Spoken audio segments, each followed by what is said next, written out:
Welcome to Ask Ellie video series. Today we are seeing how Ellie helps with error management and ticketing. Whenever we run into an issue or notice a spike in errors, instead of letting it slip away, we ask Ellie to handle it.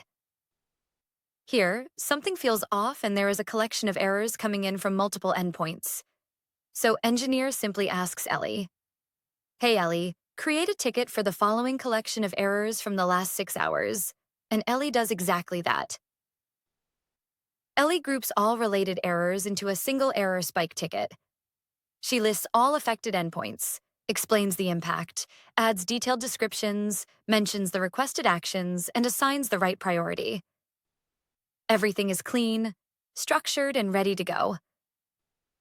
Engineer then follows up with Ellie assign the ticket to Aishwarya and mark it as high priority on linear. And Ellie does exactly that. This way, our team never forgets to address an issue or a bug. And that's us. Ask Ellie at work in your Slack.